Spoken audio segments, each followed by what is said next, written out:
I've made a bunch of Marth and Lucina videos before, and I'm pretty sure in all of them, or at least most of them, I've mentioned down tilt confirms, and how they're probably more important than whatever I'm covering in that video. And while that is true, the reason I haven't made a video about down tilt yet is because I thought I could pretty much explain it in under a minute, and therefore it wouldn't make a good video. But a few days ago I realized that, I mean, who cares, right? Down tilt is easily one of the best moves these two have, and the confirms that come with it are super important to know, especially if you're starting out with them. So even if this video ends up way shorter than my other content, it's definitely more important than any of those videos when it comes to upping your game.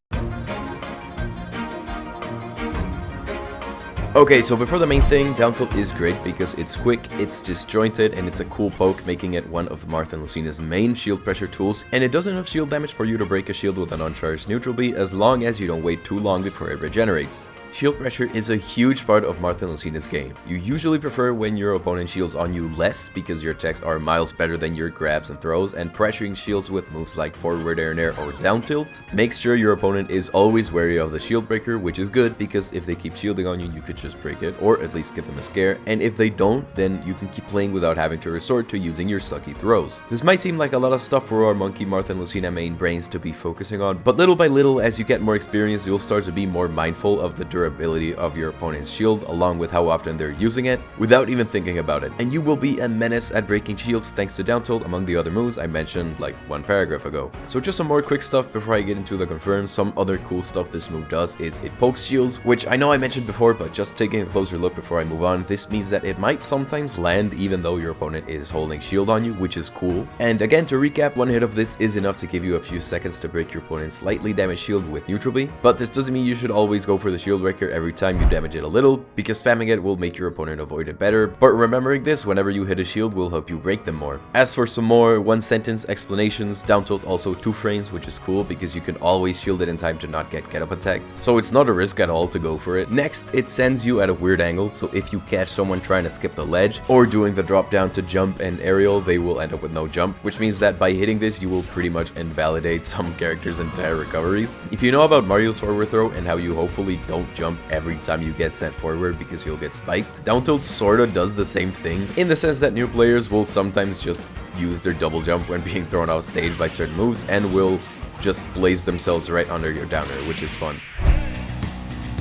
Okay, finally, the confirm comes in the form of forcing a tech chase situation, which means you knock your opponent down with it, and in order to get up, they have a bunch of different options, but pretty much all of them are covered with down smash. I like to keep things beginner friendly here, so before I move on, what is a tech? It's when you press shield or air dodge right before hitting the ground to get back on your feet quicker. You can tech roll in, tech roll out, or tech in place. If you don't press it in time, that is called a missed tech, and you'll be knocked down before being able to move again, with your get up options being roll in, roll out, neutral get up, or get up attack. It's also the same thing people do to avoid getting stage spiked. Alright, moving on. In order for your opponent to fall over, they need to be above a certain percent. With Lucina, it's pretty simple, with Mario here stumbling at 86%, but with Marth the holy percents vary depending on whether or not you hit the tipper, so it's 58% with the sweet spot and like 122 without it. Still, these windows do fluctuate depending on your opponent's weight, like sometimes you'll have to wait a little longer or do it a little earlier, but with Lucina, when my opponent is in the 80s or 90s, I just think of it as ready to go, and maybe like in the 70s if I'm fighting like the rats or other lightweights. And with Marth, I'm sure you can do the same thing, just keep an eye out for your opponent's percent, and with enough practice you should eventually get to a point where you can subconsciously recognize when it's online. When your opponent's percent gets too high, they can jump away and escape, but you could technically keep forcing tech chases with down tilt until they go too far and outside of the stage. This means that down smash will no longer be true though, because your opponent will be sent too far for you to make it in time or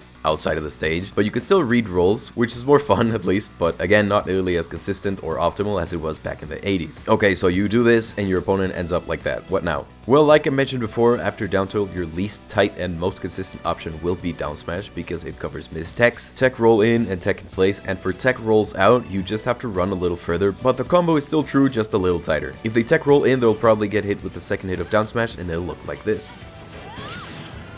Unless you're always hitting the tipper, down smash isn't very strong and it won't give you the kill right away a lot, but it'll still put you at a really good spot to follow up with something else to secure the stock, like with your Edgeguarding, which by the way is a contender for the best in the game. These two are racist off stage, or if you want to play it safe, you can use your equally intolerant ledge trapping. The fun part with this confirm is that if you react to a missed tech in time, you can try to catch a roll with F smash or another attack if you want to be flashy, at least by Marth and Lucina standards, or better yet, go for a jab lock and again hit with a stronger F smash instead instead of down smash. This thing hits like a truck, it's surprisingly strong, and Lucina's version of it was actually nerfed a few months after Ultimate came out, and even still, it's a pretty stinky move. This thing kicks ass, I love it. These are just the textbook options though. Jab locks open a bunch of cool possibilities, so you can go crazy once you catch that missed tech, especially if you're good at getting reads, and if you're not, you will be soon. This combo is such an easy way to practice jab locks and reads, so you'll probably eventually see these new reflexes you've developed leak into your forwarders or other moves that cause your opponent to fall over or other characters you play. That is what happened to me at least. Tool neck jab locks, do not play around. Before I finish, as a bonus for you Roy and Crom mains wondering if this works for you too, yes it does, and it's way more dangerous when you guys do it. But you can't jab lock unless it's with the first hit of side B, I think. But this video is about these two, so you'll have to look it up somewhere else. Whoa, is this the end of the video?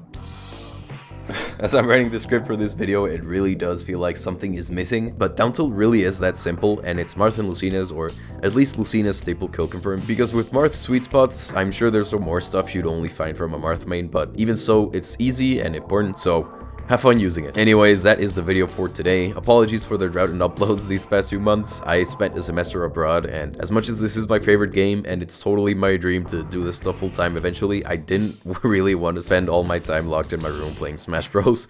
But uploads should resume to hopefully at least 2 a month. The main thing that keeps me from uploading more frequently is that I can't think of many ideas. So if you have any, I'd love to hear them through a comment or on my Discord. And I don't know, subscribe if you want to see more of this stuff. My next upload is going to be really cool. I'm already scripting it out, so I hope you'll be here to see it. And that's it. I'll see you later. Bye.